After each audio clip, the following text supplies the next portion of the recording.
সুন্দরবন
সাফল্যের জন্য first of all পিডব্লিউর হোল ফ্যাকাল্টি ইয়াকিং 2.0 ব্যাচ থেকে আমি পড়েছিলাম। পিডব্লিউর সমস্ত টিচার আমাকে খুব সাহায্য করেছেন। এছাড়া বাবা মা, আমার দিদি, জামাইবাবু, ওনারা সব সময় পাশে থেকেছেন। জামাইবাবু আমার যেখানে যা দরকার জামাইবাবুই আমাকে সঙ্গে নিয়ে যেতেন। আমার সর্দি তো সব কাজে যেখানে যাওয়া কোনো দরকার, খাতা বই পেন আমার সর্দি দেখেছে।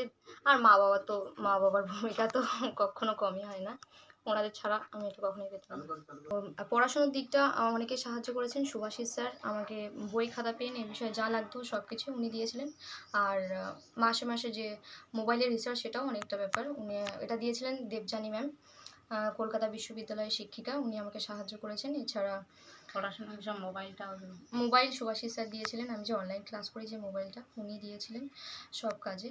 এবং হিঙ্গলগঞ্জের একজন ইঞ্জিনিয়ার স্যার, উনি উদয় শঙ্কর স্যার, উনি আমাকে মাস 11-12 থাকাকালীন টিউশনি খরচা উনিই দিতেন। ওরা তো গরিব মানুষ, ওই খাল পাড়ে টাড়ে যখন সেখানে বই টই পড়ে, পড়ে ওই বোনের বাড়ি গিয়ে পরীক্ষাটা দিল। কেমন মেয়ে? মেয়ে ভালো, পড়াশুনো ওই একা একা করে, কার কাছে যায় না পড়তে, দিতে পারবে না বলে কারোর কাছে পড়তে যায় না। কিন্তু পয়সা তো পড়াশুনো ওই একা একাই পড়ে, আর বোন টুন একটু দেখি টেখি দেয়। আমি রিক্সা চালাই, আমার অভাব চারটে মেয়ে পড়াশুনো করাই। আমি নিজে খাটাখানি করে গরু ছাগল হাঁস মুরগ ইত্যাদি পুষি আমি। আর মেয়েগুলো কখনো মাছ ধরে, কখনো নদীতে জাল টানে। হ্যাঁ, তারই ভিতরে আমার একটা ভাই এরকম একটু পাগল মতন আছে, সিট খাবারই আছে, তার জন্যে পড়ার অসুবিধা।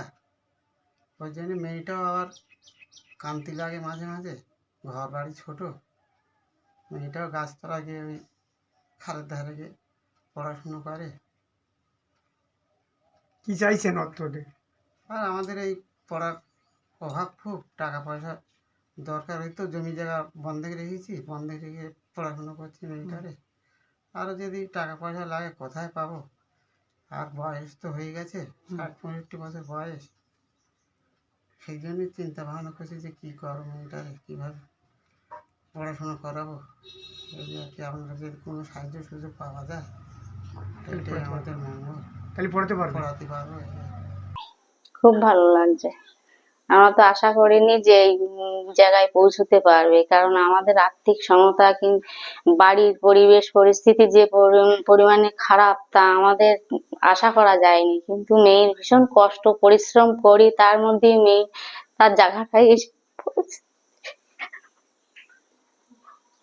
ওই স্যারেরা এসেছিল ওনার সাহায্য করে, যেসব মাস্টাররা, তারা ছাড়া আমার আদার্স এমনি সাইডে কেউ নেই তেমন সাহায্য করার। ওই স্যারেরাই বই খাতা পত্র কি পয়সা কড়ি দিয়ে ওকে যেটা সাহায্য করেছে তার দ্বারাই আমার মেয়ে এই জায়গায় পৌঁছেছি, এখনো করছে। মোবাইলে টাকা আমরা সব মাসে মাসে দিতে পারিনি, কি বই খাতা এত টাকা পয়সা আমরা জোগাড় করতে পারিনি,